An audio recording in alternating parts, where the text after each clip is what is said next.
ओम नारायणं नमस्कृत्य नरं चैव नरोत्तमं देवीं सरस्वतीं व्यासं ततो जयमुदीरयेत्। ओम नमो भगवते वासुदेवाय। ओम नमः पितामहाय। ओम नमः प्रजापतिभ्ये। ओम नमः कृष्णद्वैपायनाय। ओम नमः सर्वविघ्नविनायकेभ्ये। ओम हरि ओम।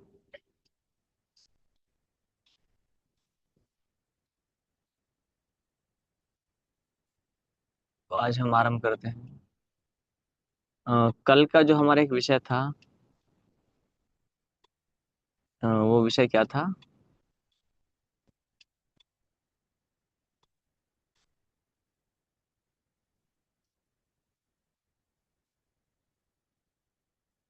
वो विषय था कि माता का माता जो थी, उनका जो पुत्र खो जाता है, वो कहानी हम बता रहे थे। क्षणिक सुख, सुख जो होता है, क्षणिक सुख।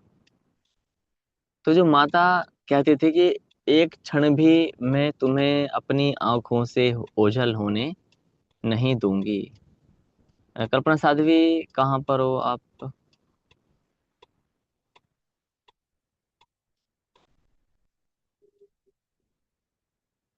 तो क्या बोले कि मैं एक पल के लिए भी आपको अपनी आंखों से ओझल होने नहीं दूंगी। तो बेटा क्या करता है, जैसे आपको याद होगा ना पिछली कहानी जो हम बता रहे थे। तो बेटा क्या करता है, 2-4 घंटे वहीं बैठा रहता है, और माँ बेटे को देखती रहती है। बेटा जो पुत्र होता है वो माँ को देखता रहता है। तो ये सब प्रक्रियाएं चलती रहती हैं।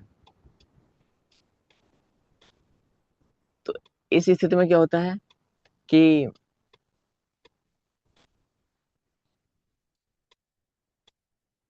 माँ थक जाती है, तो सोने के लिए बोलती है कि मुझे विश्राम करना है पुत्र। तो पुत्र बोलता है हाँ ठीक है माँ, आप सो जाइएगा। और जैसे ही माँ सोने के लिए बोलती है, तो पुत्र भी सो जाता है। और फिर वो उठते हैं, और उठने पर क्या होते हैं, फिर वो लड़का तुरंत सिद्धासन लगा करके बैठ जाता है कि माँ आप कुछ ना करो। बोले माँ बोलते हैं कि मैं थोड़ा घर ठीक कर दूं। बोले कि मैंने नौकर लगा रखे हैं, आपको कोई कार्य करने की आवश्यकता नहीं है। आप तो बस अपना वचन निभाएं कि पुत्र मैंने 25-30 वर्ष कैसे काटे हैं तेरे बिना, मैं तुझे अपनी आंखों से ओझल नहीं होने दूंगी, एक पल के लिए भी होने नहीं दूंगी। हम्म? तो बोलते माँ आपने 25-30 वर्ष कैसे काटे हैं मेरे बिना, तो फिर मैं भला आपको कैसे भूल जाऊं।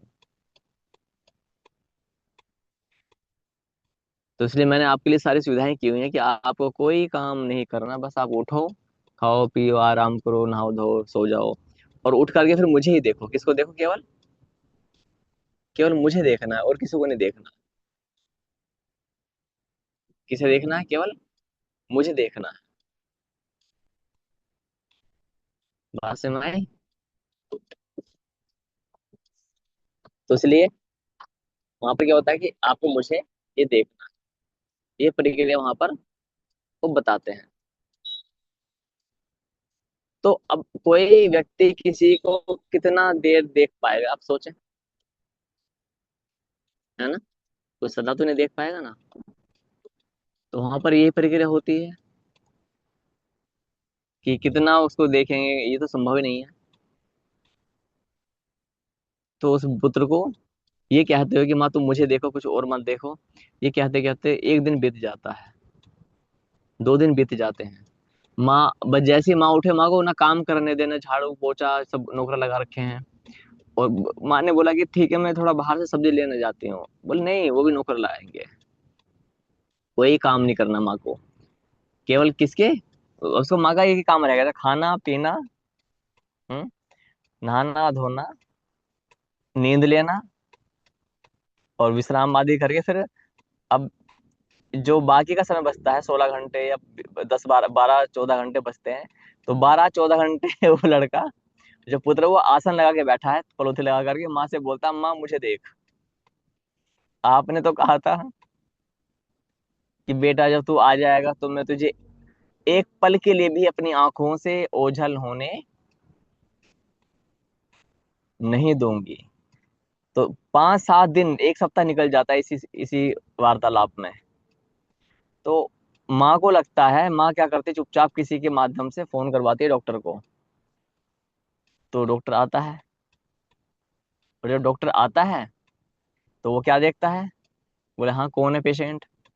बोले देखो, ये डॉक्टर, ये मेरा पुत्र है, ये 20-25 साल बाद मुझे मिला, खो गया था ये, तो ये खुशी से पागल हो गया है। जो महिला अभी तक स्वयं पागल थी, वो अब अपने पुत्र को कह रही है कि वो पागल हो गया है। हम्म। किसको कह रही है, अपने पुत्र को कह रही है कि वो पागल हो गया है।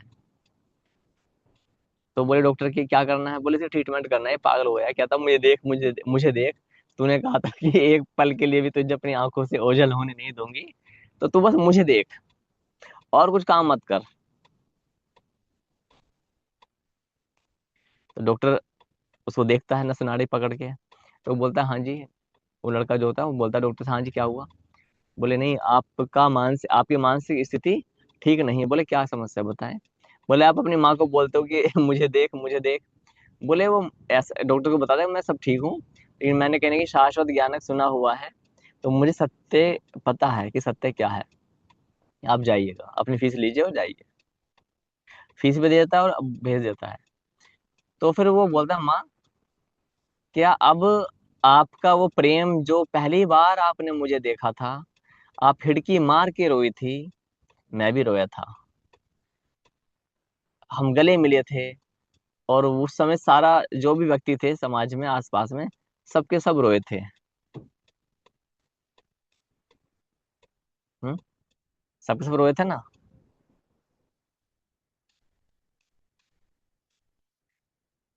लेकिन आज ऐसा क्या हो गया, और तुम कह रही थी कि बेटा तू कहाँ था इतने दिनों तक,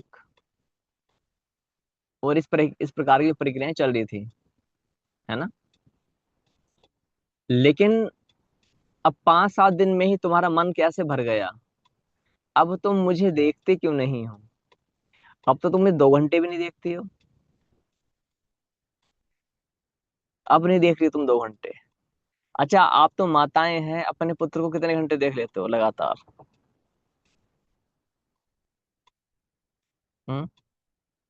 2 घंटे देख लेते हो क्या। हम तो एक ही घंटे में पागल हो जाते हैं।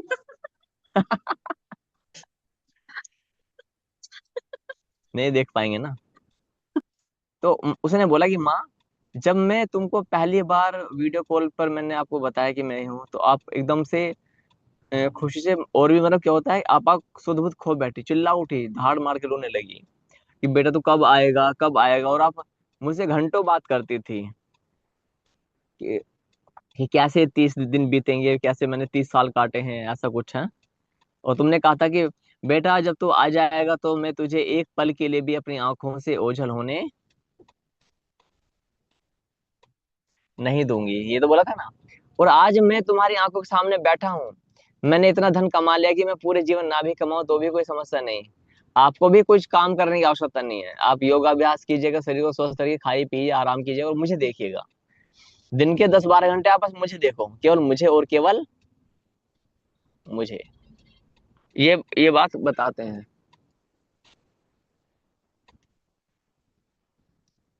बात समझ में आई। तो बोलते हैं, माँ जो, जब आपने पहली बार मुझे देखा, मैंने आपको पहली बार देखा, तो जब आपने मुझे पहली बार देखा, ये बात आपने क्यों कही, क्योंकि वो क्षणिक सुख था, क्षण भर का सुख था। 2-4 दिन में वो जुनून था, वो माँ पुत्र वाला सब उतर गया। और अब मुझे देखना नहीं चाहते, बस हाँ मैं हूं तो ठीक है, लेकिन वो पहले जैसा भाव नहीं रहा। ये सत्य या सत्य है, बताओ मुझे आप। कटु सत्य है, भले आप उसको स्वीकार ना करें, लेकिन ये कटु सत्य है। ये क्षणिक सुख है। क्या है ये, क्षणिक सुख। और क्षणिक सुख क्या होता है, अब मैंने ऐसा जो उदाहरण दिया है कि एक माँ के लिए पुत्र से बढ़कर कुछ नहीं होता। लेकिन जो वो उसकी भावनाएं होती हैं, जो बोलती है कि मैं तो एक क्षण के लिए भी अपनी आंखों से ओझल नहीं हूं, हाँ मेरे कलेजे का टुकड़ा और मेरा लाल मेरा पीला, लेकिन वो सब क्या क्षणिक सुख होता है वो। जब भगवान श्री कृष्ण नदी में काली नाग को मारने के लिए कूदे थे ना, वो गेंद लेने के लिए, आपने देखा होगा कृष्ण लीला में। तो मैया यशोदा को प्रेम तो था भगवान कृष्ण से, लेकिन फिर भी कूदी नहीं। इसका इसका इसका क्या अर्थ होता है कि वास्तव में जो प्रेम के वशी ममता के वशीभूत होकर के भी कोई अपने प्राण नहीं देता। कटु सत्य है। तो क्षणिक सुख यही होता है। हम कहते हैं कि ये लड़की मुझे बहुत प्रेम करती है, ये लड़का मुझे बहुत प्रेम करता है, मेरी माँ मुझे बहुत प्रेम करती है, मेरा पति बहुत प्रेम करता है, पत्नी बहुत प्रेम करती है। हम्म? जो भी आपको प्रेम करता है सच्चा, उसका नाम मुझे मत बताना, अपने बुद्धि में ले लो। कोई भी हो सकता है वो, माता पिता, पति पत्नी, पुत्र पुत्री। अब कलयुग है, कलयुग में और भी कुछ हो सकते हैं, बाहर वाली भी हो सकते हैं, है ना। जो भी हो सकता है। और कोई सहेली भी हो सकती है बचपन की, बचपन की कोई स्कूल मेट हो, कोई सखी हो सकती है, कोई सखा भी हो सकता है, कोई भी हो सकता है। आप 5-7 दिन उसकी इच्छा के विपरीत काम करो। कितने दिन? 5 या 7 दिन। कौन कितना प्रेम करता है, हाँ। जब उसके अगेंस्ट काम करोगे तो बताना मत उसको कि मैं क्यों कर रही हूँ या क्यों कर रहा हूँ। बताना नहीं है, गुप्त रखना है। आप 5-7 दिन उसके अगेंस्ट काम करो, आपकी आपको पक्का जानकारी मिल जाएगी कि सच्चाई क्या, प्रेम कितना है, प्रेम नहीं है। जब तक आप उस व्यक्ति के अनुकूल काम कर रहे हो प्रेम है, प्रतिकूल काम करोगे प्रेम समाप्त। हर व्यक्ति चाहता है कि सामने वाले मेरी बात माने, मुझे समझे, मुझे सुने। ये तो होता है ना, मुझे माने, मुझे सुने, मुझे समझे, चाहे कोई भी क्यों ना हो। ये प्रक्रिया चल रही है, इसको हम प्रेम मान बैठे हैं। प्रेम नहीं है ये, एक आवश्यकता है। क्या है ये? आवश्यकता। कल मैंने एक प्रसंग छोड़ा था, कि बताया था कि क्या था, छेड़ा है वो, कि शाश्वत ज्ञान हमें क्यों सुनना चाहिए।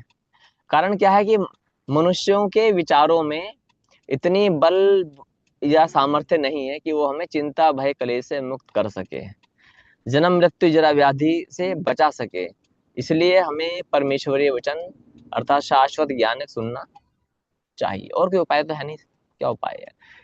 आप सोचे मनुष्य के पास में क्या शक्ति सामर्थ्य है कि वो चिंता से मुक्त हो जाएगा, कलेश से मुक्त हो जाएगा? कोई है क्या? कुछ भी नहीं है। और यदि इतनी सामर्थ्य होती है मनुष्य के मानवीय विचारों में, तो फिर वो चिंता भय से मुक्त हो चुका हो तब तक तो, है ना। और चिंता भय से मुक्त भी हो जाएगा तभी जन्म मृत्यु जरा व्याधि। हम्म? जन्म मृत्यु जरा व्याधि, ये तो लगे ही रहेंगे।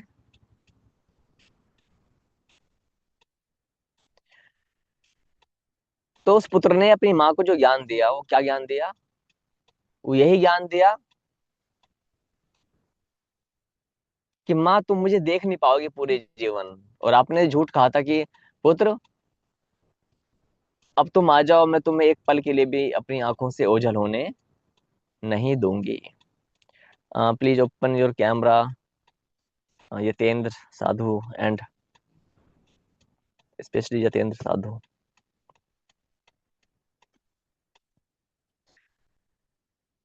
आप विलंब क्यों होते हैं, आप मुझे व्हाट्सएप पर लिखकर बता देना। गुरु जी रास्ते में हूँ मैं, बस 5 मिनट में घर पहुंच ही गया। अच्छा अच्छा। पता है रास्ते में हम भी, लेकिन देखो हमने अपनी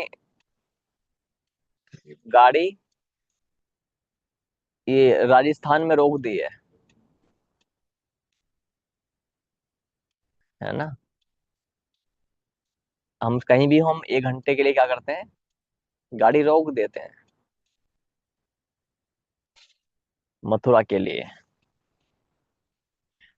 तो इसलिए आप समझेंगे, तो जो मैंने क्या बताया था अभी आपको, कि उस माँ ने क्या कहा कि बेटा मुझे ज्ञान हो चुका है। बोले बस यही ज्ञान करवाना था कि क्षणिक सुख है ये। दूसरी क्षणिक सुख की एक परिभाषा और मैं बता देता हूँ, बड़ा उत्तम उदाहरण है ये। एक व्यक्ति था, वो चाय पीने का बड़ा उसको शौक था। आपको पता है संसार में चाय होती है उसके बिना अब रहा नहीं जाता है। भारत में आप चाय दे दो, मट्ठा दे दो, दूध दे दो, चाय ना दो, तो क्या बोलेंगे, अरे चाय तक तो पूछी नहीं, चाय तक तो पूछी नहीं। अच्छा, और जो हमारे मंदिर में कोई आता है तो हम चाय ही नहीं देते हैं, बाकी सब दे देंगे। कुछ लोग उसमें संबंधी गण भी नाराज हो जाते हैं, अब होने दो, क्या कर सकते हैं। अब संबंधी को रिझाने के लिए अपने भगवान को थोड़ी ना उठा देंगे। संबंधी 100 साल के, भगवान अनंत काल का, सौदा खरा खरा है। ये तो आपको निर्णय लेना है कि आप अनंत काल वाले संबंध पर मर मिटने के लिए तैयार हैं या 100 साल वाले संबंध पर मर मिटने के लिए तैयार हैं। तो उस व्यक्ति को चाय की बड़ी लत थी। दिन में 7-8 चाय तो नॉर्मल थी, नॉर्मल 7-8 चाय। हम्म। और अभी भी बहुत सारे व्यक्ति होते, 4 बजे शाम को चाय ना मिले कंपनी में, कार्यालय में, तो सर में दर्द हो जाता है, नशे की आदत पड़ी हुई है। चाय में क्या होता है, निकोटीन। निकोटीन वो जो बीड़ी में पाया जाता है निकोटीन, वही निकोटीन चाय में होता है। गुरुदेव इसमें और कल्पना शादी भी है। हाँ जी। कल्पना शादी भी है इसमें। अच्छा, चाय में, बहुत अच्छा। तभी तो अब इनका देखो, लगभग साल भर के बाद में इनका ये वाला शाश्वत ज्ञान अब आरंभ हुआ है ना। पिछली बार हुआ था, लेकिन अब प्रोसेस पूरा चलेगा ना, अब एग्जाम भी होगा। फर्स्ट पार्ट का तो एग्जाम आप दे चुके हो, दे चुके हैं ना, शायद दे चुके हैं। हम्म। ऐसा ना कि जब एग्जाम होता है तो थ्योरिकल एक पार्ट होता है, और फिर एक क्या होता है, प्रैक्टिकल पार्ट होता है। क्या होता है, प्रैक्टिकल भी एक पार्ट।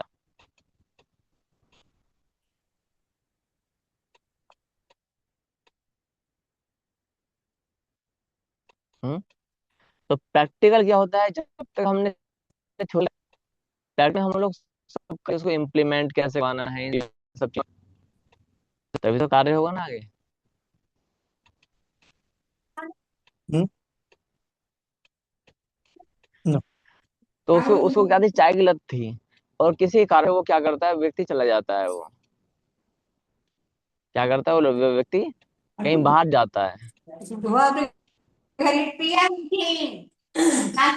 क्या करता है, लड़के वो जो व्यक्ति है वो बाहर बाहर चला जाता है। ये कुछ पागल है।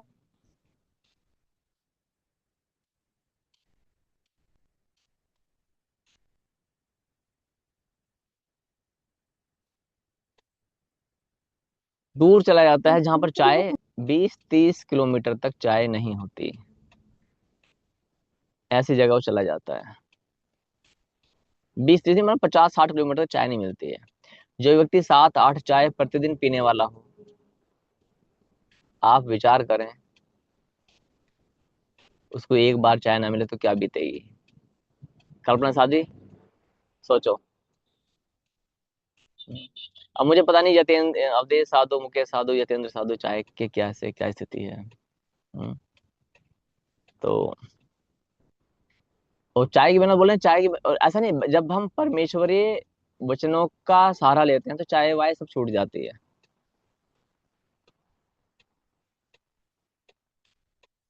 अंतर क्या है कि और परमेश्वरीय वचनों का सहारा लेने की, हम सोचते हैं कि हम अपनी शक्ति से बुराइयों को छोड़ेंगे, संभव नहीं है। अपने बल से यदि हम ये बुराइयों को प्रॉब्लम है। छोड़ें, तो हर बुराई करने वाला व्यक्ति ये जानता है कि मैं पाप कर रहा हूं, तो पाप छोड़ देगा वो। जानता है ना पाप करने वाले व्यक्ति कि मैं पाप कर रहा हूँ, छोड़ देगा, लेकिन छोड़ नहीं पाता, क्यों, उसके अंदर छोड़ने का बल नहीं है। तो जब वो परमेश्वर की शरण में जाता है, परमेश्वरीय वचनों को सुनता है, चाय से गुरुदेव दूर रहते हैं, अरे वाह, मुकेश साधु ने बताया है कि चाय से गुरुदेव दूर रहते हैं। हाँ, मैं तो दूर ही रहता हूँ। अभी इसमें डबल मीनिंग वाला सेंटेंस है ये, चाय से गुरुदेव दूर रहते हैं। हाँ तो मुकेश साधु, मैं तो दूर रहता हूँ चाय से, बचपन में बहुत चाय पिया करता था। अब इसका एक अर्थ ये भी है कि चाय से गुरुदेव, हम चाय से दूर रहते हैं, लेकिन आपने क्या लिखा है, चाय से गुरुदेव दूर रहते हैं। हम्म, पढ़ लेता हूँ आपका एग्जैक्टली क्या है वो, है ना, यही है मेरे विचार से तो। चाय से गुरुदेव दूर रहते हैं, देख आप देख रहे हैं स्क्रीन पर। हाँ, मैं दूर रहता हूँ चाय से। इसमें आपको हम भी तो लिखना चाहिए ना, चाय से गुरुदेव हम दूर रहते हैं। मैं समझ गया, लेकिन आपका भाव अच्छा है, चाय से दूर रहते हैं। अच्छा यतेंद्र साधु, आपके क्या विचार है चाय के बारे में? चाय गुरुजी आपकी मैं मुस्कुराहट कुछ 6-7 बार है। पी लेता हूँ दिन में। हाँ वो मैं जान गया, आपकी जो लंबी सी मुस्कुराहट थी ना, उसी से मैं आपको बोलने की आवश्यकता, मैं भी बोलने वाला था। मैंने कहा ठीक है, आप आपकी मुस्कुराहट बता रही है कि चाय एक तरह से अर्धांगिनी के रूप में है वो चाय। नहीं, वो मजबूरी है गुरुजी, कोई कोई ना कोई ऑफिस में मंगवाता रहता है तो सबके सामने फिर पीना पड़ता है। बैठे बैठे क्या करें, सब पीते हैं तो। नहीं पीना पड़ता है कुछ नहीं, ऐसे ही तो मैं बताता हूँ, मैं बैंगलोर की कंपनी में था, डिस्ट्रिक्ट कोरामंगला में, ठीक है। वहां पर चाय कॉफी और बादाम शेक सब मिलता था, बड़ी अच्छी कंपनी थी।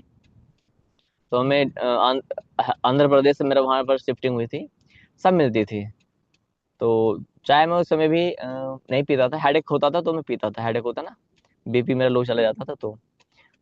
तो ये तो फिर ऑफिस में मिलती भी अधिकांश चाय, मैंने गुरुग्राम में नौकरी की थी, दिल्ली के पास गुरुग्राम में, दिल्ली में, वहां पर चाय हम लोग के लिए कि चाय कितनी पी लो, ऐसा कोई मना नहीं करता। स्टाफ में आते थे तो स्टाफ में क्या होता है कि घंटी बजाओ, और जो होता है ना ये जो चपरासी होता है पियोन, वो बना के दे देता है चाय, एक होता है चाय वाला, पेंट्री होती है वहां पर, उसमें से बना देते कितनी भी चाय पियो। लेकिन ये अपने ऊपर बात है ऐसे। लेकिन आप क्यों नहीं छोड़ पाओगे, जानते क्यों? आपको लगेगा कि मुझे अपनी ताकत लगानी है, यही गड़बड़ है। अब सौंप दिया इस जीवन का सब भार तुम्हारे हाथों में, है जीत तुम्हारे हाथों में और हार तुम्हारे हाथों में। हम्म, तब जा करके। अच्छा तो क्या होता है, अब उसकी सुनते हैं कथा को। क्षणिक सुख की मैं बात बता रहा हूँ, बहुत ध्यान सुनेंगे। तो इसमें क्या होता है कि क्षणिक सुख, तो वो जो चला जाता है 50 किलोमीटर तक, चाय का कोई नाम नहीं होता है, उसमें बड़ी समस्या होती है। अब सोचो उस पर क्या बीत रही होगी, मैं तो उसको देख रहा हूँ। अब सोचो कल्पना साध्वी भी, और ये यतेंद्र साधु हैं, ऐसे नशेड़ी कहीं आ जाए तो क्या हाल होगा।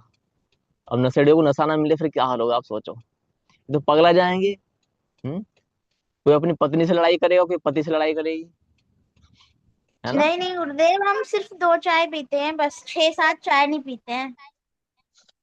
नहीं अब वही, वाह वाह, अब तुम मैं कटाक्ष कर रहे हो दूसरे व्यक्ति पर, है ना, हमने तो ये नहीं पूछा अब कोई छह चाय, देखो चोर तो चोर होता है, 1 रुपए की चोरी भी चोरी है, 1 करोड़ की भी चोरी चोरी है, ठीक है। तो अच्छी बात है, चाय पियो। मैं तो कहता हूँ आप 2 कप नहीं, आप 100 कप पियो, यतेंद्र साधु 6 कप नहीं, 600 कप पिए। कोई समस्या नहीं है। हाँ, पियोगे नहीं तो जियोगे कैसे? पियोगे नहीं तो जियोगे कैसे, ठीक है। तो होता क्या है कि अब वो चाय के लिए बड़ी बड़ी तड़प होती है। एक दिन बीत जाता है, 2 दिन बीत जाता है, उसको वो 15-20 दिन रहना था, और चाहे 50-60 किलोमीटर तक, दूर दूर तक, कहीं नहीं, पहाड़ी क्षेत्र, इतना आसानी भी नहीं ड्राइव करना। होता क्या है कि फिर वो बड़ा दुखी हो जाता है, 7-8 दिन बाद जब उसमें नहीं रहा जाता, गाड़ी घुमाता है वो, बोले अब कुछ नहीं होना, गाड़ी घुमाओ, और सीधे पूछता ही चाय कहाँ पर है। 2 किलोमीटर दूर होता है, वो सोचता ही 2-4 किलोमीटर में चाय मिल जाएगी, नहीं मिलती। 5 किलोमीटर घूमता है, नहीं मिलती है। 10 किलोमीटर, 50-60 किलोमीटर दूर पार करके वहां पर कहीं चाय मिल पाती है। चाय भी कैसी, अदरक, तुलसी पत्र, और उसमें इलायची, और बहुत स्वादिष्ट सुगंधित, हाँ, सुगंधिम पुष्टिवर्धनम उर्वारुकमिव बंधना नृत्योर मुक्षमाम प्रताप, हाँ। तो सुगंधिम पुष्टिवर्धनम, तो पुष्टि तो वर्धन होता नहीं है उसमें, सुगंधिम सुगंधिम होती है बस। पुष्टि मतलब पौष्टिक, हष्ट पुष्ट करने वाला, ठीक है। तो उसमें क्या होता है, बस सुगंध अच्छी होती है चाय की, जो होते होते ना, मन नशेड़ियों को अच्छी लगती है, एक जमाने में मुझे भी अच्छी लगा करती थी, मैं तो स्टील के गिलास में पिया करता था। हमारे यहाँ गैया पलती थी, तो अब गैया के दूध में कभी भी दोपहर में कितनी, पता नहीं कितने कप, गिलास, कप का तो कोई काम ही नहीं होता। कप क्या होता है, कुछ नहीं, गाँव का पला हुआ में तो you know about cup, cup तो कुछ नहीं होता, कप कौन पूछता है, ये तो अब चलता है। स्टील के गिलास, ऊपर तक डाट के मतलब भर के लबालब भरा हुआ, तब जाकर के लगता था कि हाँ कुछ चाय उतरी, और उबलती उबलती चाय उतरती थी। दूध हो तो भी ठीक, दूध भी नहीं तो पत्ती घोल के पी जाओ चाहे उबाल के, ये लगती है मुझे चाय की। और उसका परिणाम पता क्या है, उसका परिणाम ये है, देखो, देखिए ना, ये चाय का परिणाम है ना, ये बचपन से चाय पीते थे। हाँ लेकिन अतिशीर छोड़ दी थी, अतिशीर भी नहीं कह सकते, 22-23 साल के बाद में शायद छोड़ी है। नहीं नहीं, उसके बाद में छोड़ी है, आई थिंक 26 साल के बाद छोड़ी है। कितने, 26 साल के बाद। 6 बार, 6 महीने के लिए छोड़ दी थी मैंने, पूरे में ढिंडोरा पीट दे कि मैंने चाय छोड़ दी, 6 महीने बाद फिर पीनी चालू कर दी। ऐसा भी हुआ मेरे जीवन में। खुशी मनाई मैंने, सेलिब्रेशन, 6 महीने हुए चाय नहीं पिए मैंने, पता है, सबसे बताता था मैं, सबसे, पता है 6 महीने हो गए मेरे को चाय नहीं पिए मैंने, और 6 महीने के बाद फिर चालू हो गई। तो सब हंसते थे, क्या हुआ अभी, बोले पता नहीं क्या हुआ। तो उसने क्या किया, वो गाड़ी लगाता है। अब सुनना क्षणिक सुख क्या होता है। अब जैसे ही वो गाड़ी लगाता है तो वहां पर एक घटना घटित होती है। वो अदरक की और सुगंध सूंघते सूंघते एकदम जाता है आगे की और गाड़ी रोकता है, आहा, अरे भाई चाय ले आओ, क्या ले आओ, चाय ले आओ। तो बोले वाह, 7 दिन, 7-8 दिन बाद चाय पी रहा हूं मैं। वो एक साधु था, चाय बनाने वाला, बोले साधु, बोले हाँ, आपको पता है मैं दिन में 7-8 चाय तो मैं ऐसी पी जाता हूँ, नॉर्मल चाय, कोई आ जाएगा चला जाए तो 10-15 तो चाय वैसी हो जाती है डेली की। लेकिन आज देखो कैसी, मेरे भाग्य में लिखा कि आज मैं 7-8 दिन के बाद में मुझे चाय मिल रही है, मेरा कैसा भाग्य है। तो चाय वाला समझ जाता है कि ये बड़ा चाय का मारा हुआ व्यक्ति है। तो बहुत अच्छी सी चाय बनाता है वो, कैसी चाय बनाता है, बहुत सुंदर सी, बहुत प्यारी सी, बहुत स्वादिष्ट सी चाय बनाता है। उसके लिए पानी, दूध में पानी नहीं डालता है, दूध में पत्ती लगाता है। दूध में क्या लगाता है, पत्ती लगाता है। और जैसे ही वो प्याली उसके सामने आती है, वो पीता नहीं है, आहा क्या सुगंध है। नाक से भी स्वाद ले रहा है, आंख से भी स्वाद ले रहा है, हाँ, और जिह्वा से भी स्वाद ले रहा है। और जैसे ही वो पहला घूंट मारता है, किसका,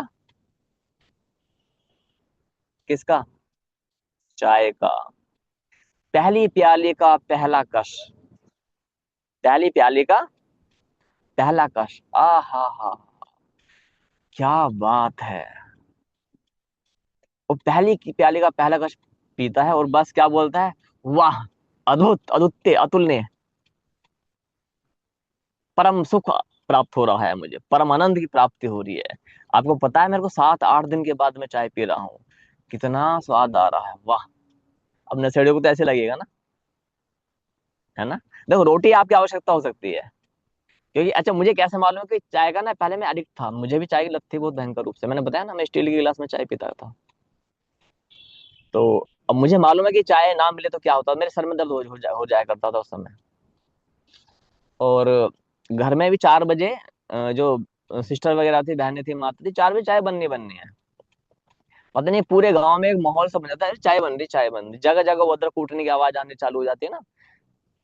गांव में तो घर खुले होते हैं, अब तो शहरों में तो घर अजीब से होते हैं, बंद बंद पता नहीं चलता है। ठीक है, तो सब धूम धड़ाका होने लगता है, अदरक कूटने कूटते हैं। और चूल्हे पे हमारे यहाँ चाय बना करती थी, यू नो अबाउट चूल्हा, वो लकड़ी जो जलाते हैं ना, इ- उस तरीके 96 के आसपास की बात है, 96-97। इस तरह से। तो चाय जब पीता हो पहली प्याली का पहला कस, क्या स्वाद आता है। तो चाय वाला बड़ा खुश, वो सोचता चलो भाई इसे इतनी चाय से प्रेम है तो इसे मैं चाय ऐसे ही पिला दूंगा फ्री ऑफ कॉस्ट, 1 कप का तो पैसा लूंगा, लेकिन दूसरा कप जैसे वो पहली प्याली समाप्त होती है ना, वैसे ही चाय वाला समझ जाता है कि ये बड़ा तड़पा हुआ व्यक्ति है, तो दूसरी प्याली सामने, लो प्रभु जी, एक चाय और लो। एक चाय और लो। अपने 7-8 दिन बाद चाय पिए तो कोई बात नहीं, हमारी ओर से उपहार है ये। नहीं नहीं, पैसे दे दूंगा, कोई दिक्कत। अरे नहीं नहीं प्रभु जी, चाय अच्छी लगी? बोला वाह, अद्भुत, अदरक, तुलसी पत्र, इलायची, दूध में पत्ती, क्या स्वाद आया, अद्भुत। तो वो दूसरा कप जो है वो गटक जाते हैं महाराज जी। गटकना इन द सेंस पी जाते हैं। तो जैसे ही वो दूसरा कप पीते हैं, प्याली पीते हैं, वैसे ही अब चाय वाला होता है, वो तीसरा कप भी तुरंत इधर कप खाली होता है। लो प्रभु जी, आज हमारी ओर से तीसरा कप भी पी लो। बोले, अबे वो ऐसे देखता है उसके मुख को, किसकी मुख को? चाय वाले के मुख को। अरे तीसरा कप पिलाओगे? बोले चलो कोई बात नहीं, एक दिन में मैं 10-10 12-12 चाय पी जाता हूँ, तीसरा कप भी ठीक। वो तीसरा कप पीता है, हर एक चुस्की में उसको स्वाद लेता है, अद्भुत। धीरे धीरे वो तीसरा कप भी चाय समाप्त हो जाती है। कितने कप हो गए? उंगली से करेंगे, ऐसे उंगली बताएंगे, 2 या 3? 3। यतेंद्र साधु को नहीं पता कितने कप हो गए। कितने कप पी गए यतेंद्र साधु, बता। 3 कप पी गए ना आप? हाँ, पैसा दे देना इनका, ठीक है। 3 या 9 कप हो गए तीनों के। मुकेश साधु इनविजिबल है। हम्म। सुने, तो होता क्या है, अब जैसे 3 कप प्याली चाय समाप्त होती है, वैसे ही क्या होता है, चौथा कप तुरंत तैयार। अब वो क्या कहता है, अरे प्रभु जी कैसे, मारोगे क्या चाय में ही? नहीं नहीं, वो आपने 7-8 दिन के बाद जो चाय पी थी ना आप, इसलिए मैंने सोचा चलो उपहार में आज आपको चाय पिलाते हैं। बोले चौथी कप तो ज्यादा हो जाएगी। अरे रे प्रभु जी, कोई ज्यादा नहीं होगी, पी लो, आप ही के लिए है, आपका व्यवहार बड़ा अच्छा लगा, ये तो हमारा और आपका प्रेम है आपस का, इसलिए हम चाय पिला रहे हैं, उपहार स्वरूप चाय है। हाँ, कैसे चाय है? उपहार स्वरूप। चौथा कप, अब चौथा कप जो पीते हैं ना, उसमें समय लगता है, पिया नहीं जाता है, थोड़ा सा अरे प्रभु जी ज्यादा हो जाएगी चाय। चौथा कप, जैसे तैसे वो चौथा कप चाय पी जाते हैं। हम्म। जैसे ही चौथी कप चाय समाप्त होती है, पांचवी कप तुरंत। अब वो झगड़ पड़ता है, क्या क्या है? अरे क्या पागल होएगा भाई प्रभु जी, सारी चाय मुझे ही पिलाओगे क्या आज? किसी और को पिला देना। बोले नहीं नहीं, आपने 7-8 दिन बाद जो है क्या किया है,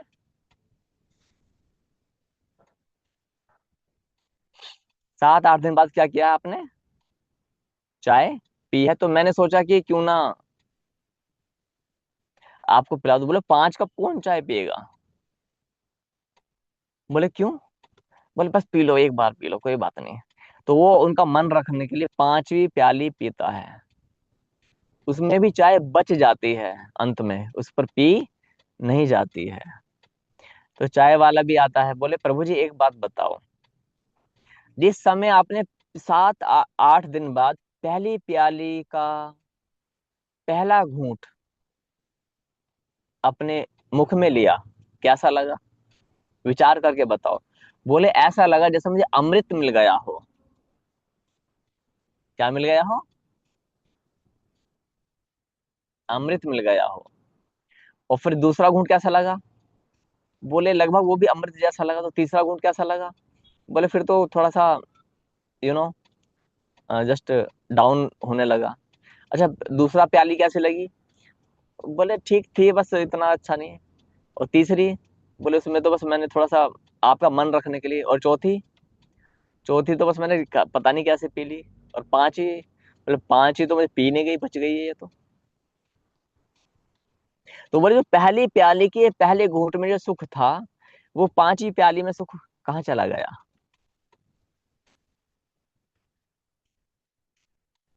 बात समझ में आई? क्षणिक सुख इस संसार में जिसको आप पाना चाहते हो, जब तक वो विषय, 3 चीजें, विषय, वस्तु या व्यक्ति आपके पास नहीं है, आपकी उसमें सुख बुद्धि है। ज्ञानवान व्यक्ति ज्ञान के आधार पर तत्क्षण सुखी हो जाता है। ज्ञान के आधार पर चिंतन करता है ना वो। जो चीज आपके पास नहीं है उसमें आपको सुख है, आनंद दिख रहा है, जैसे ही वो विषय वस्तु या व्यक्ति आपके पास में आ जाएगा, फीका लगेगा। तुम ना मिलते तो अच्छा था।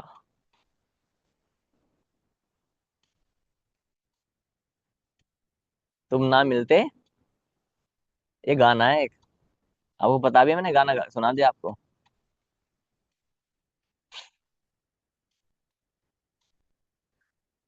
ये जब मैं एनिमेशन की पढ़ाई करता था ना, तो उसमें मेरा अपना म्यूजिक कलेक्शन था, वो संगीत का होता ना, ये क्या बोलते हैं, मैं भूल भी गया मैं उसको।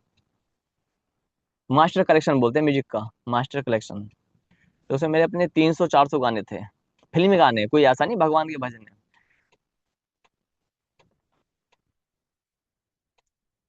लेकिन हमें फिल्मी गाने नहीं सुनने चाहिए, क्यों? क्योंकि इससे ना हमारा पुण्य क्षीण होता है। क्या होता है? पुण्य क्षीण होता है। तो जब मुझे जानकारी मिली तो मैंने सब उड़ा दिया डाटा। तो तुम ना मिलते तो अच्छा था। जो चीज पाई नहीं गई है, बंद बंद मुट्ठी लाख की, खुली मुट्ठी खाक की। क्या अर्थ होता है इसका? जो बंद मुट्ठी है, जिसको आपने अभी तक देखा नहीं है, उसकी आपके लिए वैल्यू है। और जब वो विषय वस्तु या व्यक्ति आपके पास होता है तो उसकी वैल्यू कुछ भी नहीं होती है। होते क्या? कुछ वैल्यू नहीं होती है। तो ज्ञानवान व्यक्ति इस बात को जानता है, इसलिए वो भौतिक सुख की कामना नहीं करता। कार वाला, साइकिल, पैदल वाला सोचता है कि काश साइकिल आ जाए, साइकिल वाला सोचता है कि स्कूटी आ जाए, स्कूटी वाला सोचता है बाइक आ जाए, बाइक वाला सोचता है कार आ जाए, कार वाला सोचता है बड़ी वाली लग्जरी कार आ जाए, इस कार में गुजारा नहीं होता है। और लग्जरी कार वाला सोचता है मेरे पास पर्सनल अपना हेलीकॉप्टर होना चाहिए। हाँ, जब आपके पास 10-20 करोड़ की कार हो जाएगी ना, तो क्या सोचेंगे आप? हेलीकॉप्टर होना चाहिए, लग्जरी कार आ गई है। और जिसके पास हेलीकॉप्टर आ जाता है वो क्या सोचता है फिर? पर्सनल जेट होना चाहिए, है ना? जैसे उनके नेताओं के पास हो ना, अपना फ्लाइट होती है अपनी, इस प्रकार से हवाई जहाज जो होता है, प्लेन, पर्सनल प्लेन। और जब पर्सनल प्लेन प्लेन आ जाता है तो क्या सोचते हैं फिर? हम संसार पर शासन करना चाहते हैं। उसके बाद जब पावर बढ़ती है, पैसा बढ़ता है, पद प्रतिष्ठा बढ़ती है, तो इच्छाएं बड़ी बलवती हैं। तो ये क्षणिक सुख का लिए मैंने बताया था। क्या बताया था? क्षणिक सुख। क्षणिक सुख में एक कथा और आती है। मैंने दो कथा बता दी क्षणिक सुख में, एक तीसरी कथा और बता रहा हूँ। जब किसी ये स्त्री पुरुष से क्या से संबंधित है, जब किसी पुरुष का विवाह होता है तो उसकी जो दुल्हन होती है, तो उसका मुखड़ा कैसा लगता है? जब पहली बार उसका मुखड़ा देखता है आफ्टर मैरिज, चंद्रमुखी। क्या लगता है? हम्म चंद्रमुखी। हे प्रिय, तुम चंद्रमुखी हो। आपके मुख को देख करके मुझे शीतलता प्राप्त हो रही है। पता नहीं क्या क्या बोलते हैं फिर, है ना, ऐसे डायलॉग बाजी करते हैं। हम्म? लेकिन 3-4 साल बाद में वही जो चंद्रमुखी होती हैं, उसका परिवर्तन हो जाता है। क्या बन जाती है 3-4 साल में वो? ज्वाला, सॉरी, सूर्यमुखी। चंद्रमुखी से क्या बन जाती है? सूर्यमुखी। अब विवाह के 3-4 साल हुए हैं, तो अब वो चंद्रमा का जो शीतलता थी वो समाप्त हो गई है। अब सूर्य की गर्मी आ गई है पत्नी में। पत्नी हो या पति, दोनों के लिए लागू होता है। और जैसे ही अब समय बीतता है और अधिक, 9-10 साल हो जाते हैं, तो वही पत्नी या पति पत्नी क्या बन जाती है? ज्वालामुखी। क्या बनती है? ज्वालामुखी बन जाती है फिर। तो क्यों हुआ ऐसा? और ये हर घर की कहानी है, कहीं कम है कहीं अधिक है, हर घर की कहानी है।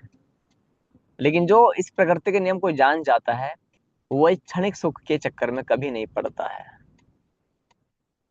ये हर चीज का क्षणिक सुख है।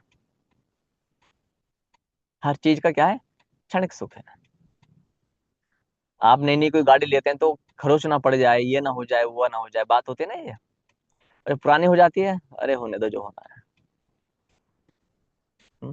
जैसे किसी को नौकरी का चस्का होता है, गवर्नमेंट जॉब का, जब तक नहीं लगी होती है, दिन रात एक और बहुत बहुत भयंकर तूफान मचा होता है। 8 साल मेहनत कर रहे हैं, 10 साल मेहनत कर रहे हैं, गवर्नमेंट के चक्कर में कर रहे हैं, और जब मिल जाती है फिर क्या लगता है, कुछ और होता तो अच्छा था।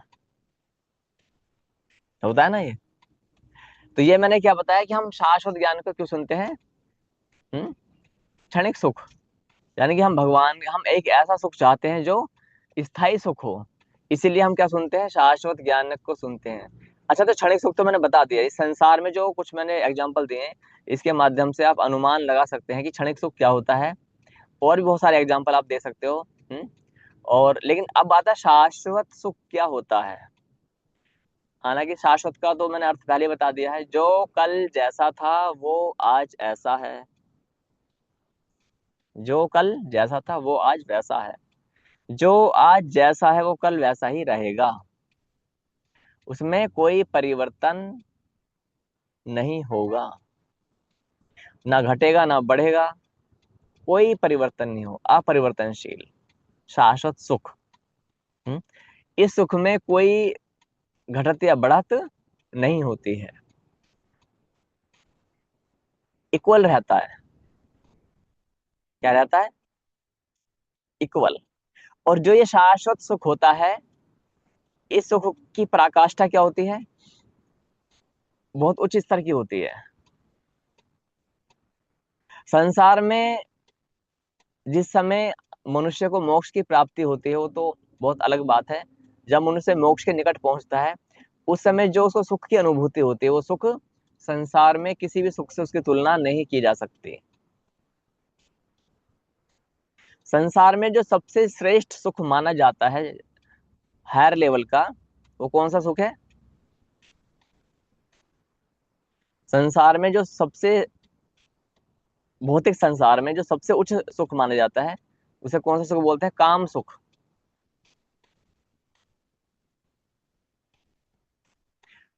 अर्थात वासना जनित जो सुख होता है, उसको सबसे उच्च माना जाता है।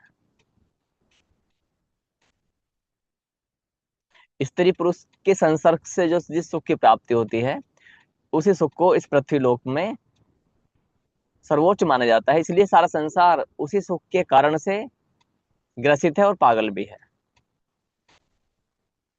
कुत्ता, बिल्ली, पशु, पक्षी, पेड़ पौधे, मनुष्य, सब इसी में पागल हैं। ब्रह्मचर्य तो बहुत दूर की बात है, संयम तक भी नहीं कर पाते। हम कई बार बताते हैं कि जैसे एकादशी, पूर्णिमा, अमावस्या है, और दिन के समय पर काम वासना से दूर रहना चाहिए, लेकिन बहुत व्यक्ति ऐसे हैं जो कलयुगी हैं, वो इसमें फंसे रहते हैं। सूर्य नारायण जब होते हैं दिन में, तो दिन में हमें इन सब चीजों का त्याग देना चाहिए। लेकिन आज कलयुग है ना, कलयुग में कोई कैसे सुनेगा, कैसे मान, पता ही नहीं होता पहली बात तो। और जिनको पता भी है, तो कई बार ऐसा होता है कि स्त्री और पुरुष दोनों ही एक बुद्धि के नहीं होते हैं। ये भी होता है, अलग अलग अलग बुद्धि के होते हैं, एक फॉलो कर रहा होता है तो एक नहीं कर रहा होता है। ये भी समस्या है। तो यहाँ पर लेकिन जो मोक्ष की प्रक्रिया होती है, वहां पर ये काम सुख भी बहुत ही निम्न स्तर का होता है। ये, इसका कोई लेना देना नहीं है उस सुख में। तो क्षणिक जो शाश्वत सुख है, ये अवर्णनीय है, इसका इसका वर्णन नहीं किया जा सकता। परमानंद जिसे बोलते हैं, सत्यचित आनंद। हम्म। जो परमेश्वर सुख है, इसका कोई तुलना नहीं की जा सकती। तो ये मैंने एक बात बताई। अब अगला जो विषय हम लेंगे, यहाँ तक आपको क्लियर हो गया शाश्वत सुख और क्षणिक सुख क्या होता है। यहाँ तक किसी को कोई प्रश्न है, कोई शंका, कोई आपसे पूछे कि शाश्वत ज्ञान है क्यों सुनना चाहिए, तो क्या बोलना है, परमेश्वर के वचन क्यों सुनने चाहिए, तो क्या बोलना है, केवल एक ही चीज, सुख के लिए। कैसा सुख, जो कभी घटे ना, जिसमें कोई परिवर्तन ना हो। क्योंकि यदि कहा जाए कि सुख बढ़ेगा तो इसका अर्थ है जो पहले सुख मिला वो कम मिला था ना, तभी तो बढ़ रहा है आगे। लेकिन जब सुख जो है वो इक्वल है, ना घटेगा ना बढ़ेगा, तो इक्वल है वो, और उस सुख को पाने के बाद में कुछ बाकी ध्यान नहीं रहता। इसलिए आपने देखा होगा जब कोई व्यक्ति भगवान के दर्शन करता है तो संसार की ओर से वो संबंध कट जाता है उसका। हम्म। लेकिन यहाँ पर भी दो चीज, यदि ज्ञान ना हो तो बिना ज्ञान के दर्शन करना भी व्यर्थ हो जाता है। जैसे कंस का भगवान कृष्ण के दर्शन करना, रावण का राम के दर्शन करना, हिरण्यकश्यप का नरसिंह भगवान के दर्शन करना। न ही ज्ञानेन सादृशम पवित्र में विद्यते, ज्ञान के समान पवित्र करने वाला कुछ भी नहीं है। तो आप कौन सा सुख लेना चाहते हैं? क्षणिक सुख लेना चाहते हैं, शाश्वत सुख? यानी कि पहला वाला सुख लेना चाहते हैं क्षणिक, दूसरा कौन सा है? शाश्वत। तो अपनी फिंगर से बताएंगे कौन सा, पहला या शाश्वत? अच्छा, और यतेंद्र साधु, लगता है पहले सुख में अभी आनंद लेना चाहते हैं। ऐसा है क्या? यतेंद्र साधु, कोई शंका?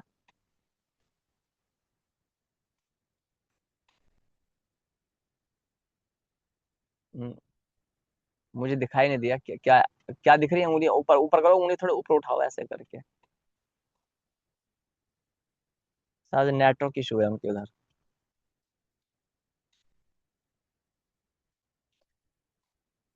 पता नहीं, मुझे लग रहा है नेटवर्क इशू है, जो भी है। ठीक है, यहाँ पर अब आता है, अब हम आगे की प्रक्रिया में पॉइंट 2 पर आते हैं हम। हमें अपने सर्वप्रथम हमें किसको नमन करना है? माता पिता। अच्छा, माता, कुछ व्यक्ति बोलता है कि हम माता पिता को नमन क्यों करें? पहला नमन किसे करना है? माता पिता को नमन वंदन करना है, माता और पिता को। तो पहला नमन माता पिता को क्यों करना है, दूसरा नमन भगवान को क्यों करना है, और तीसरा नमन गुरुजन को क्यों करना है? वैसे अनेक शास्त्र बताते हैं कि पहला नमन गुरुजन को करना चाहिए, लेकिन हम यहाँ क्या बता रहे हैं आपको? पहला नमन माता पिता को करना चाहिए। वैसे तो फिर देखा जाए तो पहला नमन भगवान को करना चाहिए। लेकिन जब आप अपना होश संभालते हैं तो आप अपने आप को भगवान की गोद में पाते हैं, गुरु की गोद में, या माता पिता की गोद में? अधिकांश माता पिता की गोद में। तो पहला नमन, पहला वंदन किसे करना है? जन्मदाता है मुकेश। अच्छा, मुकेश साधु जी, मुकेश साधु जी चुपचाप नीचे लग रहे हैं, ऐसा लग रहा है जो कोई सीक्रेट एजेंट होता है ना?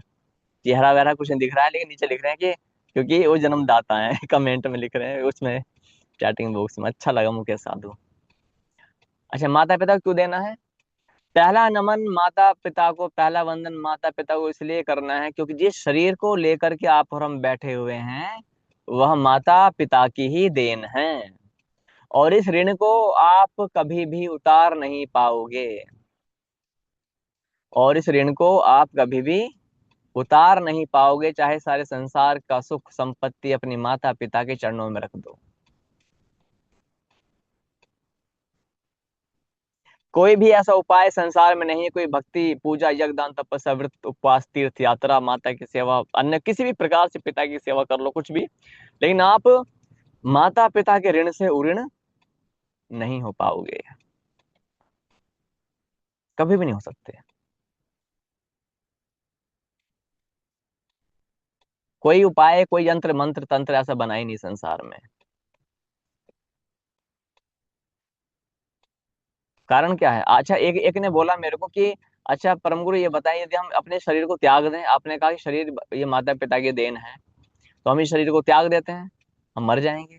तो हमने कहा प्रभु जितने वर्ष आपकी आयु क्या है? बोले 14 वर्ष की आयु है। तो 14 वर्ष की आयु तक जो भी आपने सुख भोगा है या दुख भोगा है या अनुभव लिया है, क्या तुम उस अनुभव को हटा सकते हो? अपने अपने आप से नहीं हटा पाओगे। वो 14 वर्ष का जो समय है उसे कैसे माइनस करोगे? जो जिस माँ ने आपको गर्भ में रखा है 9 मास, तो क्या करोगे उसको? वो जो पीड़ा झेली उसे कैसे हटाओगे? कोई उपाय है क्या आपके पास में? बोले नहीं। तो जब उपाय है ही नहीं तो आप कैसे इसको माँ के ऋण को, जिस पिता ने हम्म पिता क्या करता है जानते हैं, वो उसे, वो बीमार है, रोगी है, उसकी अपनी इच्छाएं कामनाएं हैं उसकी कि मैं एंजॉय करूँ अपनी लाइफ को, लेकिन संतानों के सुख को देखते हुए वो अपनी इच्छाओं को मार देता है। क्या सोचता है, हर पिता सोचता है कि जो अभी वो है, क्या नाम है आपका, अनंत अंबानी, उसका विवाह कुछ हुआ था, हाँ, तो उसकी माता रोई थी। अब सोचो ये तो अरबपति खरबपति व्यक्ति है, तो उसकी माता क्या नाम है, नीतू अंबानी, वो क्यों रोई थी? रोई थी ना वो, आप उसका सुना था मैंने, कुछ व्यक्तियों के माध्यम से रोई थी, पता नहीं क्यों रोई थी, शायद बीमार वगैरह है वो, जो भी है, ठीक है। इसलिए उसने अपने इस वाले पुत्र के विवाह में बहुत अधिक पैसा खर्च खर्च किया। क्या किया, बहुत अधिक पैसा खर्च किया, इसको बहुत हाईलाइट किया गया इस वाले विवाह को।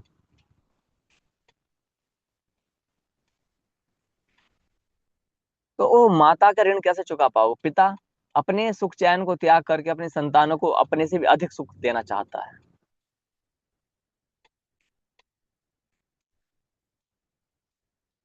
प्रत्येक पिता क्यों ना हुआ, वो चाहता है कि मेरी संतानें एंजॉय करें, वो पढ़े लिखे आगे बढ़े, जो कष्ट मैंने झेला वो मेरी संतानें ना झेलें।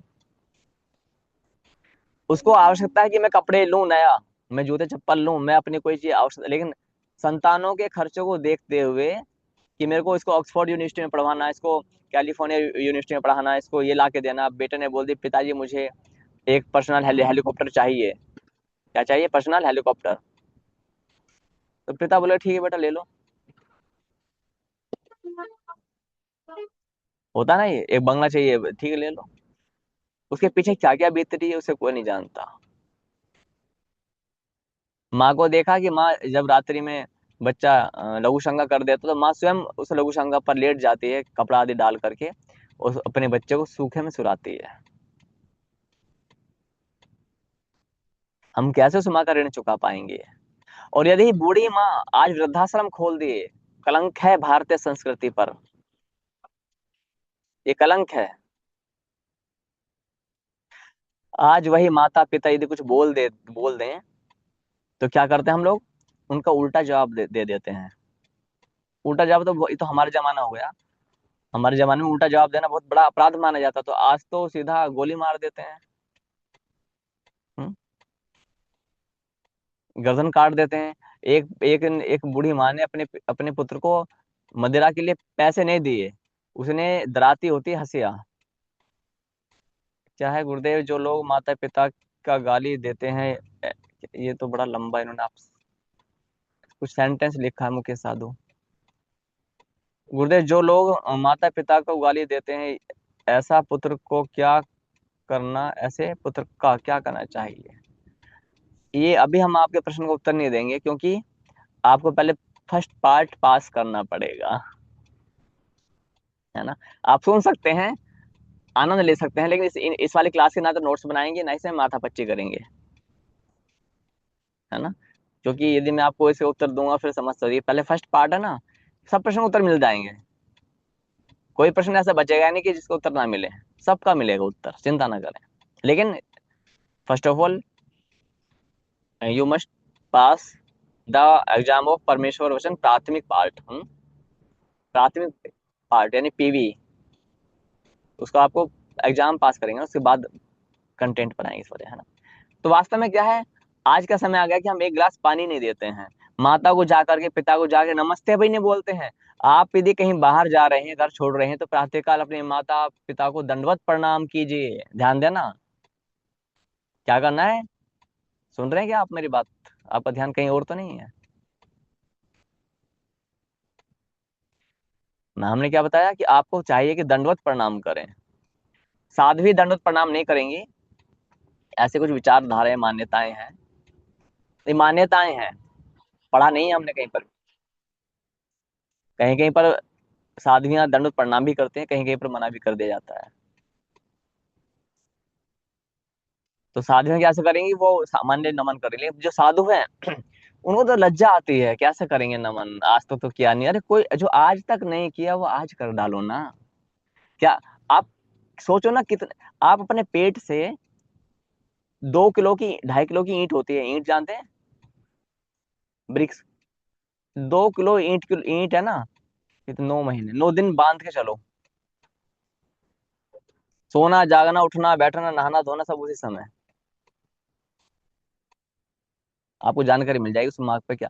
और आप यदि करोगे तो आप परमेश्वर को प्रसन्न कर रहे हैं। कोई एहसान नहीं करे माता पिता पर, आपके परमेश्वर प्रसन्न हो रहे हैं। माता पिता मना कर दें, मैं जानता हूँ। माता पिता बोलेंगे बेटा कोई बात नहीं, देखो ये तो वो जमाना कुछ और था, ये जमाना कुछ और है। अरे प्रभु, वो भोले भाले माता पिता हैं। उनको थोड़ा सा लज्जा शर्म भी आ सकती है कि मेरा बेटा आज तक मेरे सामने लेटा नहीं, दंडवत नहीं किया है, और आज लंबा पड़ गया है ये। आपको मेरी बात समझ में आ रही है। हर एक किसी कर्म को करने के लिए शुभारंभ किया जाता है। और शुभ काम में देरी क्या, कल करे सो आज कर, आज करे सो। नहीं नहीं, ऐसा नहीं बोलना है, ये तो मैंने गलत बोल दिया, मैं क्षमा चाहता हूँ। आज करे सो कल कर, कल करे सो परसों। ऐसी भी क्या जल्दी है जब जीना है बरसों। हाँ, आज करे सो कल कर, और जो कल करना है उसको परसों करो।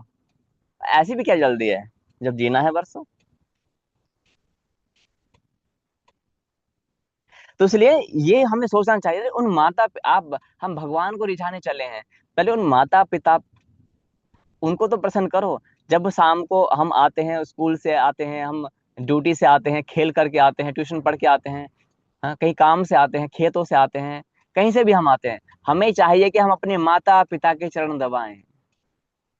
माना कि मुझसे भी अपराध हुआ, मैंने भी अपने माता पिता के हृदय दुखी किया, हो सकता है आपने किया हो या ना किया हो, I can't say that, I don't know, but this is the past ना, जस्ट ट्राई, हाँ, फॉरगेट इट। आप उसको क्या करो, भूल जाओ, जो हुआ सो हुआ।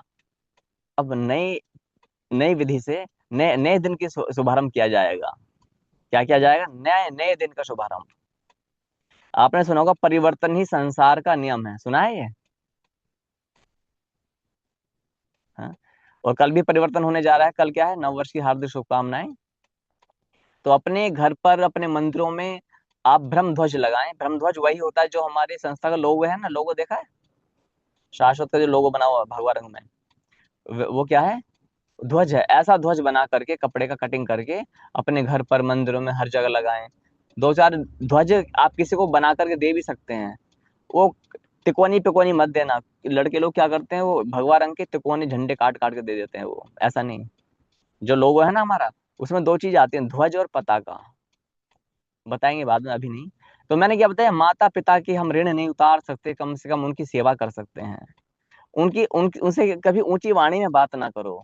अब तक यदि की है तो कोई बात नहीं, उनकी बात आपको रास नहीं आती, क्योंकि वो आपका एक जमाना अलग है, उनका जमाना एक अलग था। हम्म, होता नहीं है। जो हमारे और आपकी संतानें होंगी, हमारी संतानों के लिए हम गुजरा जमाना कहलाएंगे। जैसे हमारे माता पिता हम क्या बोलते, पिताजी आप कौन से जमाने की बात करते हो पिताजी, आप मत बोला करो। बोलने दो उनको, वो मानने के लिए नहीं कह रहे हैं, आप उनके सामने केवल मौन रहें। जो बात आपको रास नहीं आती है आप मौन रहें। आप बोले कि हाँ ठीक है, बहुत अच्छी बात है, मैं करता हूँ, है ना। लेकिन अपमान ना करें, ऊंची आवाज में ना बोले, और सबसे बड़ी बात जो मैंने बताई, दंडवत प्रणाम, साष्टांग प्रणाम करें।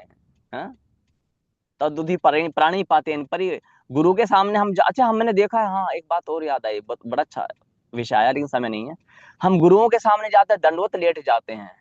अच्छी बात है, होना चाहिए। भगवान के सामने जाते हैं, मंदिरों में दंडवत लेट जाते हैं। प्रभु, जिस माता पिता की कृपा से ये शरीर आपको मिला है, आप उनको दंडवत प्रणाम नहीं कर पा रहे। आप उनसे ऊंची आवाज में बात कर रहे हैं। आंखें, जो हो चुकी गलतियां उन्हें भूल जाओ। बार बार ये ना कहो कि जो हम तो बहुत, अब क्या होगा लाभ, नहीं।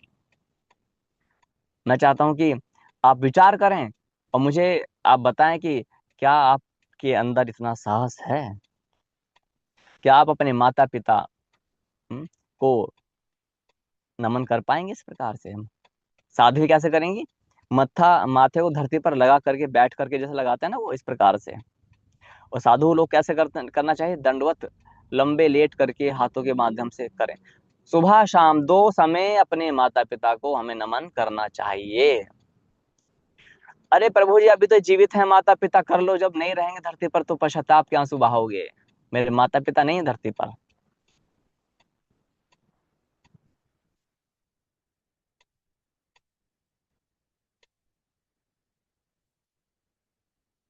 हम्म।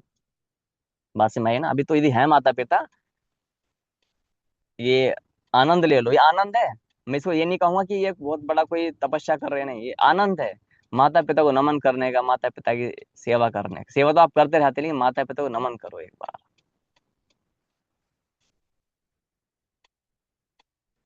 भावुक नहीं होना चाहिए आपको।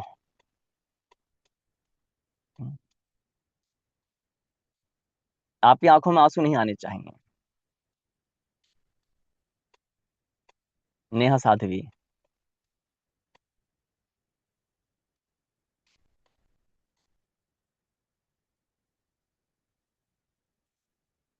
जो भी आपके पास में अभी उपलब्ध है ना, तो उन माता पिता की सेवा करो।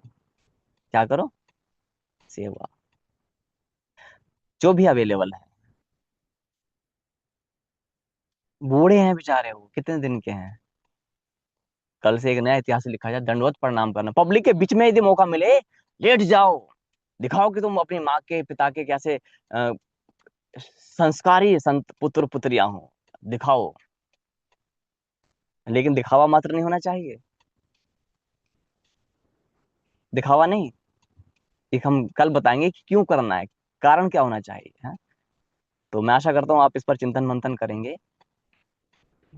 बाकी के विषय हम कर लेंगे, ठीक है? तो एक बार ओम बोलेंगे सभी। ओ।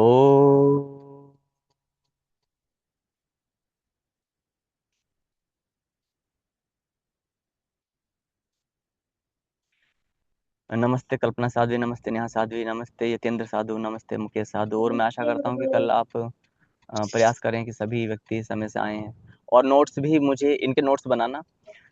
मैंने जैसे पहले बताया था, जो शाश्वत ज्ञान इसका नाम क्या है इस वाली कंटेंट का? शाश्वत ज्ञान यज्ञ।